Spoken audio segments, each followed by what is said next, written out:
ಹಾಂ ಸರ್ ಹೇಳಿ, ಯಾವಾಗಿಂದ ಶುರು ಮಾಡಿರೋದನ್ನ ನೀವು ಇದನ್ನ? ಯಾವ್ದನ್ನ ಕೋವಿಡ್ನಿಂದನಾ? ಕೋವಿಡ್ ಬಂದಾಗಿಂದ ಬಾಳೆಹಣ್ಣು? ಹಾಂ. ಕೋವಿಡ್ಗೂ ಮುಂಚೆ ಈ ಕೈಯಿಲ್ಲ ಕಾಲಿಲ್ಲ ಅಂತವ್ರಿಗೆಲ್ಲ 100 ರೂಪಾಯಿ ಕೊಟ್ಬಿಡ್ತಿದ್ದೆ. ಹಾಂ ಬಟ್ ಕೋವಿಡ್ ಶುರು ಆಯ್ತಲ್ಲ, ಹಾಂ ಅವ್ರು ಯಾರು ಸಿಗ್ಲಿಲ್ಲ. ಹಾಂ ಅವಾಗಿಂದ ಹಾಂ ಕೋತಿಗಳು ಬಂದ್ರು. ಹಾಂ ಫಸ್ಟ್ ಬಿಸ್ಕತ್ ಹಾಕ್ತಿದ್ದೆ.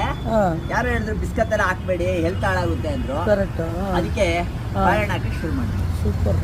ಅಲ್ಲ, ಏನು ಉದ್ದೇಶ ನಿಮ್ಮದು? ಪರ್ಪಸ್ ಏನಿಲ್ಲ ಬಾಸ್, ಹಾಂ ದುಡಿತೀವಿ. ಹಾಂ ಬೀಡಿ ಸಿಗರೇಟು ಡ್ರಿಂಕ್ಸ್ ಏನು ಶೋಕಿ ಇಲ್ಲ, ಹಾಂ ದುಡ್ಡು ಖರ್ಚು ಮಾಡಲ್ಲ. ಹಾಂ ಇವಕ್ಕಾದ್ರೂ ಯೂಸ್ ಆಗ್ಲಿ ಅಂತ ಒಳ್ಳೆ. ಬಾ ಬಾ ಬಾ, ಗ್ರೇಟ್ ರೀ, ಗ್ರೇಟ್ ರೀ. ಯಾಕಂದ್ರೆ ಹಾಂ ದುಡ್ದು ಬರೀ ಶನಿವಾರ ಸ್ಯಾಟರ್ಡೆ ಸಂಡೇ ಆದ್ರೆ ಮಾಲ್ಗೆ ಹೋಗೋದೇ ಜೀವನ ಅಲ್ಲ. ಹಾಂ ಹಾಂ ಹಾಂ ಹಾಂ ಏನಮ್ಮ ವೆರಿ ಗುಡ್. ಸರ್ ನಿಮ್ಮ ಹೆಸರು? ನನ್ನ ಹೆಸರು ಪ್ರೋಟೀನ್ ಪ್ರಭು ಅಂತ. ಪ್ರೋಟೀನ್ ಪ್ರಭು. ನೀವೆಲ್ಲಿ ಕೆಲಸ ಮಾಡೋದು? ಪ್ರೋಟೀನ್ ಅದಕ್ಕೆ ಜಿಮ್ ಮಾಡ್ತಾರಲ್ಲ ಬಾಸ್, ಸಪ್ಲಿಮೆಂಟ್ ಬರುತ್ತಲ್ಲ, ಓಕೆ ಓಕೆ ಓಕೆ. ಅದಕ್ಕೆ ನನ್ನ ಹೆಸರೇ ಪ್ರೋಟೀನ್ ಪ್ರಭು. ಗ್ರೇಟ್ ಗ್ರೇಟ್ ಗ್ರೇಟ್ ರೀ. ಅಮ್ಮ ನೋಡಿ ಫ್ರೆಂಡ್ಸ್, ಇದು ಒಂದು ತುಂಬ ದಿವಸದಿಂದ, ನಾನು 1.5 ವರ್ಷದಿಂದ ನಾನು ಆಫೀಸ್ಗೆ ಹೋಗ್ಬೇಕಾದ್ರೆ ಇದೊಂದು ರೈಲ್ವೆ ಕ್ರಾಸಿಂಗ್ ಹತ್ರ ಈ ವ್ಯಕ್ತಿನ ನಾನು ನೋಡ್ತಾ ಇದ್ದೀನಿ. ಇವತ್ತು ನಂಗೆ ಸಮಯ ಸಿಕ್ತು ಇವ್ರನ್ನ ಇಂಟರ್ವ್ಯೂ ಮಾಡೋದಕ್ಕೆ, ಮಾತಾಡ್ಸೋದಕ್ಕೆ. ನೋಡಿ, ಯಾವುದೇ ಒಂದು ಉದ್ದೇಶ ಇಲ್ಲದೇ ಈ ಒಂದು ಪ್ರಾಣಿಗಳಿಗೆ, ಈ ಒಂದು ಮೂಕ ಪ್ರಾಣಿಗಳಿಗೆ ಒಂದು ಸರ್ವಿಸ್ ಮಾಡ್ತಾ ಇದ್ದಾರೆ.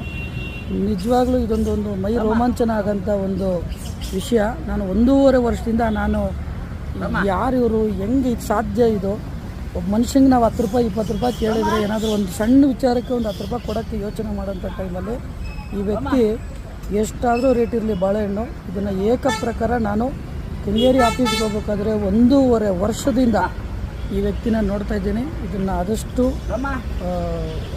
ಖುಷಿ ವಿಚಾರ, ಯಾರಿಗಾರ ಬೇಕಿದ್ರೆ ಹಂಚಿ. ಬಟ್ ಇದರಲ್ಲಿ ಸಾಕಷ್ಟು ಒಂದು ಕಲಿಯೋ ಒಂದು ವಿಷಯ ಇದೆ, ಎಲ್ಲ ಕಲಿಬೋದು ಇದರಿಂದ. ನೋಡಿ, ಆ ಪ್ರಾಣಿಗಳು ನಿಜವಾಗ್ಲೂ ಖುಷಿಯಾಗುತ್ತೆ. ಇಂಥವರಿಂದ ನಾಲ್ಕು ಜನಕ್ಕೆ ಪ್ರೇರಣೆ ಆಗಲಿ ಅಂತ ಈ ವಿಡಿಯೋ ಮಾಡ್ತಾ ಇರೋದು. ನಂದು ಯಾವುದೇ ದುರುದ್ದೇಶ ಇಲ್ಲ, ನಾನು ಯಾವುದು ಯೂಟ್ಯೂಬರ್ ಅಲ್ಲ, ನಾನು ಇದನ್ನೆಲ್ಲೋ ಮನೆಗೋಸ್ಕರ ಮಾಡ್ತಾಯಿಲ್ಲ. ರಿಯಲಿ ಇನ್ಸ್ಪೈರಿಂಗ್, ರೋಮಾಂಚನ. Boss, thank you. ನನ್ನ ಹೆಸರು ಪವನ್ ಕುಮಾರ್ ಅಂತ. ಒಂದು ಪುಟಾಣಿ ಸಹಾಯ ನಾನು ಮಾಡ್ತೀನಿ ಇವತ್ತಿನ ದಿನಕ್ಕೆ. ದಯವಿಟ್ಟು ಫೋನ್ಪೇ ಮಾಡ್ತೀನಿ, ನಂಬರ್ ಹೇಳಿ. ನನ್ನ ಕೈಲಾದಷ್ಟು ಯೂಸೇ ಮಾಡಲ್ಲ ಬಾಸ್. ಅಯ್ಯಯ್ಯೋ, ನಾನು ಆಮೇಲೆ ಇನ್ನೊಂದು 1 ರೂಪಾಯಿ ಕ್ಯಾಶ್ ತಗೊಳಲ್ಲ. ಇಲ್ಲಿವರೆಗೂ ಎಷ್ಟೋ ಜನ ಬಂದಿದ್ದಾರೆ, ಮುಗಿತೀನಿ. ನಾನು ಇಲ್ಲಿವರೆಗೂ 1 ರೂಪಾಯಿ ತಗೊಂಡಿಲ್ಲ. ನಾನು ಸತ್ರು ತಗೊಳ್ಳೋದು ಇಲ್ಲ. ಆಮೇಲೆ ಅವ್ರು ಬಾಳೆಹಣ್ಣು ತಂದು ಕೊಟ್ರು ತಗೊಳಲ್ಲ, ಅವ್ರ ಕೈಯಾರೆ ಕೊಡ್ಬೇಕು. ನನಗೆ ಏನಿದ್ರು ಅವ್ರು ಏನಾದ್ರು ಬೇಕಾದ್ರೆ ಸಿಪ್ಪೆ ಕೊಡ್ಲಿ, ಬೇಕಾದ್ರೆ ಸಿಪ್ಪೆ ತಗೊಂಡೋಗಿ ಗೋಶಾಲೆಗೆ ಹಾಕ್ತೀನಿ. ಇದು ಇನ್ನೂ ಅದ್ಭುತ ಸರ್ ಇದು. ಅಷ್ಟೇ, very nice sir, very nice sir. ನನಗೇನು ಬೇಡ, 1 ರೂಪಾಯಿ ಬೇಡ.